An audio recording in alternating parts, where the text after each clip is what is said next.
对中国压迫的国际关注继续增加，世界对中国在东突厥斯坦暴行的反应正在增加。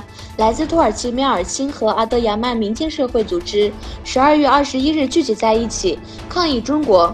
在印度尼西亚雅加达，公众再次聚集在中国领事馆前面，并举行大规模示威活动。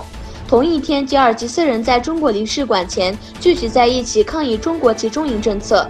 维吾尔斗争的志愿者们聚集在德国柏林的广场上发表了新闻声明，并宣布支持维吾尔人。此外，维吾尔人从白宫前进到外交部大楼，并抗议中国的压迫政策。波尔萨举行缺席葬礼祈祷。土耳其波尔萨市为在东突厥斯坦遭受中国压迫而死亡的维吾尔穆斯林举行了缺席葬礼祈祷。星期五祈祷之后，非政府组织成员和数千名波尔萨人民聚集在乌鲁奇真寺前举行葬礼祈祷。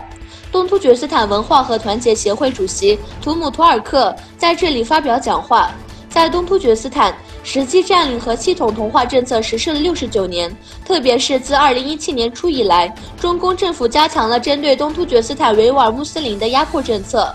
维吾尔穆斯林面临着人类历史上从未见过的压抑和压迫。中国赞助黑客。根据美国司法部的指控，中国正在赞助黑客入侵美国公司和机构。这些指控凸显了世界上最大的两个经济体美国和中国之间持续的紧张关系。美国已指责世界第2大智能手机制造商华为代表中国政府进行间谍活动。美国更进一步指责中国政府支持袭击他们的中国黑客。中方称，美国方面以网络盗窃为名，对中国提出了毫无根据的指责。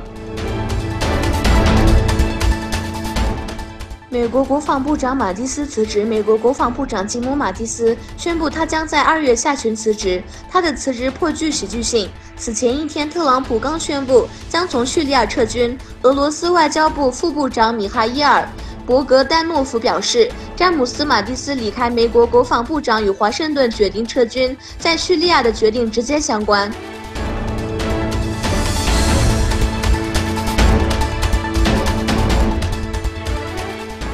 安理会通过决议授权联合国监督也门停火。联合国安理会一致通过号决议，支持也门停火协议，授权联合国秘书长派员前往也门，实地监督停火协议的实施。